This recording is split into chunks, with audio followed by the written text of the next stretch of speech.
Good morning students, myself Pramod Sharma, continue English online classes।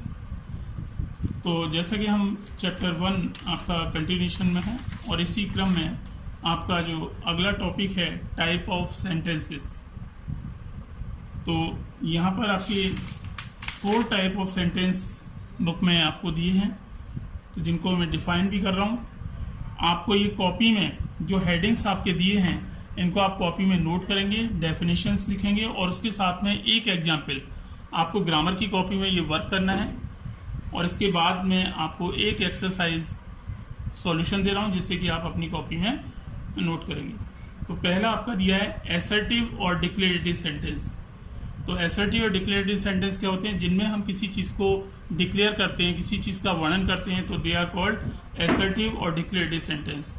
तो are statement that provide information by expressing fact, event and action, जिसमें हम किसी घटना का या किसी कार्य का वर्णन करते हैं। ऐसे सेंटेंसेस को हम एसर्टिव सेंटेंसेस कहते हैं। These sentences and with a full stop.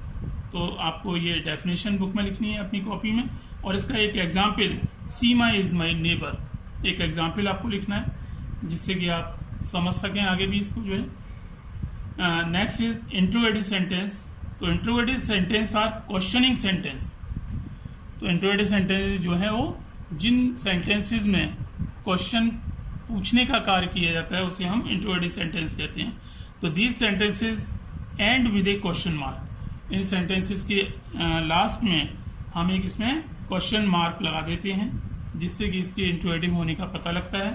तो who is your neighbour it is an interrogative sentence जिसमें जैसा कि इसमें प्रश्न पूछने का काम किया जा रहा है। Next is imperative sentence. तो इम्पेरेटिव सेंटेंस एक्सप्रेस ए कमांड, ए रिक्वेस्ट और एन एडवाइस।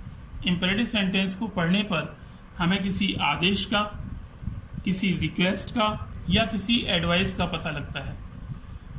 तो सच सेंटेंसेस ऑल्सो गिव इंस्ट्रक्शन और डायरेक्शंस। ऐसे सेंटेंस जिनमें कि इंस्ट्रक्शन या डायरेक्शन दिए जाते हैं उनको भी हम इम्पेरेटिव सेंटेंस में शामिल करते हैं। तो these sentence and with a full stop. ये सेंटेंस भी फुल स्टॉप से पूरा होते हैं।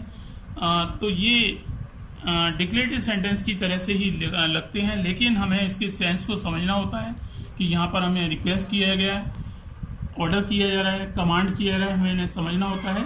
तो इसमें फुल स्टॉप होता है। तो आपको ये पढ़ने से समझ आएंगे।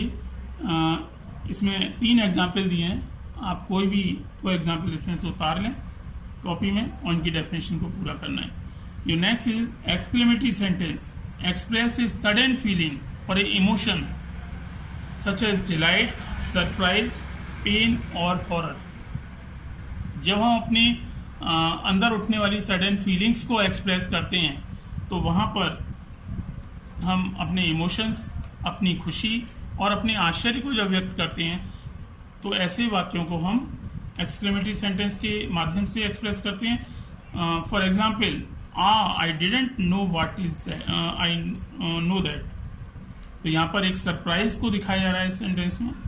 तो आप इसमें से 2 एग्जाम्पल इसमें से भी लिख करके इसकी डेफिनेशन को पूरा करेंगे। नाउ एक्सरसाइज आपकी दी गई है। इसमें first, use these words set to make interrogative and declarative sentence as shown in the example। जैसा कि यहाँ पर एक सेट दिया हुआ है, lion roar get angry, ये सेट दिया हुआ है आपको इंट्रोगेटिव सेंट। इससे हमें एक इंट्रोगेटिव और एक डिक्लेरेटिव सेंटेंस बनाना है। तो why do lions roar? तो ये आपका इंट्रोगेटिव सेंटेंस हो गया। Lions roar when they get angry. Lions roar करते हैं जब वो गुस्सा होते हैं। तो ये डिक्लेयर कर रहा है आपका। तो पहला डिक्लेरेटिव इंट्रोगेटिव हो गया, दूसरा डिक्लेरेटिव हो गया। इसी तरह से बॉय प्ले, और इसमें आगे एक्सरसाइज दिया है। तो इसको हमें पहले इंट्रोगेटिव बनाना है। इसके लिए इंट्रोगेटिव बनाएंगे तो क्या बनाएंगे इसको हम? तो इसको इंट्रोगेटिव बनाएंगे, why do boy play, why do boy play. और जब इसको डिक्लेरेटिव बनाएंगे तो boy play when he need to get exercise, जब उसको एक्सरसाइज की जरूरत होती है तब वो खेलता है।